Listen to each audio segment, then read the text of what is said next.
안녕하십니까? 모먼트는 대표원장 김경복입니다.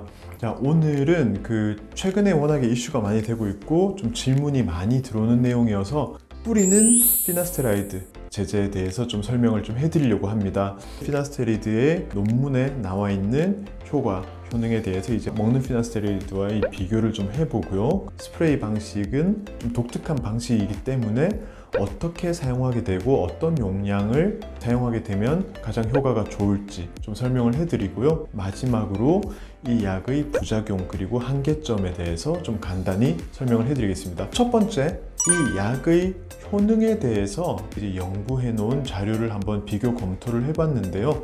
이 결과는 사실 나온 지가 꽤 됐기 때문에 이미 많은 분들이 알고 계실 겁니다. 간단하게 좀 설명을 해드리면 삼상 실험은 지금 한 6개월 정도까지 장기간의 효과나 유지에 대한 데이터는 아직은 없기 때문에 거기까지는 생각을 할 수 없습니다. 그래서 6개월간의 경과에 대해서 비교를 말씀해 드리자면, 첫 번째 이 그래프를 보시면 우리가 위약과 그리고 먹는 탈모약 그리고 뿌리는 피나스테리드 이 제제 이 세 가지를 비교를 해봤을 때 플라시보에 비해서는 먹는 피나스테리드 그리고 뿌리는 피나스테리드가 이 제제가 두 가지가 다 월등하게 효과면에서 뛰어난 것으로 나타나 있고요. 먹는 피나스테로이드와 뿌리는 피나스테로이드를 비교를 해봤을 때도 뿌리는 피나스테로이드가 효과가 낮은 걸로 나와 있긴 하지만 실제 통계적으로 유의한 차이는 아닙니다. 그래서 먹는 피나스테로이드와 효과면에서는 거의 유사하다고 말할 수 있을 정도로 효과가 있다고 현재까지는 밝혀졌고요. 24주 뒤에 실제 피부 모발경으로 확인한 형태도 역시 마찬가지 모발수가 현저하게 늘어나 있는 결과가 나왔습니다. 가장 중요한 DHT는 탈모를 진행시키는 가장 메커니즘이기 때문에 DHT 농도를 떨어뜨리는 효과가 클수록 실제로 탈모 치료가 크고 그리고 지속되는 효과가 크다라고 할 수 있는데, 위약 대비 이 두 가지 약은 현저하게 DHT의 농도가 떨어져 있다는 것을 확인할 수가 있고요. DHT 농도를 억제하는 정도는 뿌리는 약이 먹는 약에 비해서 약간은 부족한 것으로 나와 있습니다. 하지만 실제 삼상 임상에서 효과면에서 차이가 없었기 때문에 동일한 약으로 보고 쓰실 수 있을 것 같고요. 이 DHT 농도의 차이점은 오히려 부작용 발현을 조금 더 낮추는 이제 장점이 될 수도 있습니다. 이 사용하는 법 말씀드리자면, 먼저 스프레이 형태의 용기가 있고요. 콘이 들어 있습니다. 구멍에 정확하게 맞아떨어지게끔 만들어져 있습니다. 그리고 처음엔 조금 빡빡한데 안쪽에 딱 소리가 날 정도로 끼워 넣으면 이 콘 안쪽을 보시면 중앙에 스프레이의 입구가 있습니다. 결합하고 나서 다시 분리를 하게 되면 위에 뚜껑이 전체적으로 빠지는 경우가 생깁니다. 그러면 이 약을 쓸 수 없게 되기 때문에 한번 결합하고 나서는 다시 콘을 분리하지 마시고 이 상태로 다 쓸 때까지 계속 사용을 하시는 게 좋고요. 사용하실 때는 탈모가 가장 이제 우리가 심각하다고 생각하는 부위에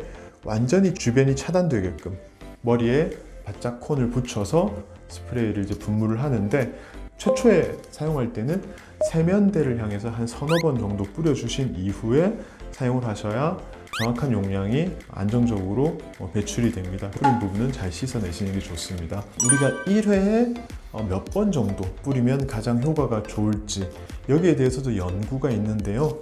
1회, 2회, 3회, 4회, 5회 그리고 다회를 좀 봤을 때 한 번에 축축축축 이렇게 4번 뿌리는 것이 가장 효과면에서 이제 뛰어난 것으로 되어 있고, 4번 이상과 4번과는 크게 차이가 없었기 때문에요. 한 번 뿌릴 때 스프레이는 4번을 눌러주시면 됩니다. 그리고 하루에 한 번씩 사용하시면 효과를 충분히 볼 수 있습니다. 보통 이제 이 약이 18ml로 되어 있는데요. 이 자료를 찾아보면 하루에 4번 분사했을 때 보통 한 달 혹은 한 달 반 정도까지 사용을 할 수 있다고 하고요. 물론 이제 탈모가 심하지 않은 분들인 경우에는 하루에 한 2번 정도 뿌리셔도 효과는 볼 수 있다고 합니다. 그러면 한 3개월가량 좀 늘려서 사용할 수 있긴 한데요. 워낙에 고가기 때문에 비용 효율 면에서는 먹는 탈모약에 비해서는 좀 많이 떨어진다고 볼 수 있습니다. 뿌리는 약이 먹는 약에 비해서 현저하게 부작용의 발현율이 낮기 때문에요. 먹는 탈모약을 사용하시다가 부작용 때문에 중단하신 경우에는 사실 비용이 좀 더 많이 든다고 하더라도 이 뿌리는 탈모약을 사용하시는 게 부작용 발현율을 낮추면서 효과는 유지할 수 있는 충분히 좋은 대안이 될 수 있을 거라고 생각을 합니다. 약의 부작용에 대한 임상 실험은 앞서 말씀드린 것과 같이 24주, 6개월 이내에는 부작용의 발현율이 먹는 피나스테리드에 비해서 현저하게 떨어져 있지만 그 이후에는 어떻게 될지 모르기 때문에요. 부작용에 대해서는 조금 더 긴 기간의 팔로우업 데이터를 계속 좀 관심을 가지고 확인하시는 게 좋을 것 같고요. 제가 생각하는 가장 큰 리스크는 사실 많은 분들이 아시겠지만 이 피나스테리드라는 이 성분 자체는 임신, 태아, 출산에 직접 이제 안 좋은 영향들을 많이 미칠 수 있기 때문에요.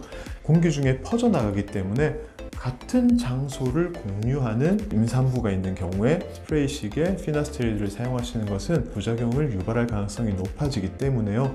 가급적이면 절대로 그런 환경에서는 사용하지 않는 것이 좋겠다라는 게 제 개인적인 생각입니다. 이 피나스테리드라는 성분을 녹이기 위한 용매로서 96%의 알코올과 프로필렌 글리콜이라고 해서 우리가 흔히 PG라고 하는 이 화학적인 성분 두 가지가 용매로 사용이 되는데, 알코올도 피부에 자극이 강합니다만은 이 PG 같은 경우가 피부에 이제 알러지 반응이나 과민 반응을 심각하게 일으키는 경우가 있습니다. 그래서 PG에 대한 과민 반응을 가지고 있는 분들은 절대로 이 약을 함부로 뿌리시면 안 되고요. 뿌리는 미녹시딜을 사용하면서 동시에 이 약을 사용했을 때는 PG 성분이 2배로 피부에 이제 노출되기 때문에요. 과민 반응이나 알러지 반응의 확률이 더 높아질 가능성이 큽니다. 미녹시딜 뿌리는 제제와 이 피나스테리드 뿌리는 제제를 동시에 사용하지 않도록 하시는 게 좋다는 게 제 생각입니다. 피나스테리드를 뿌리는 약으로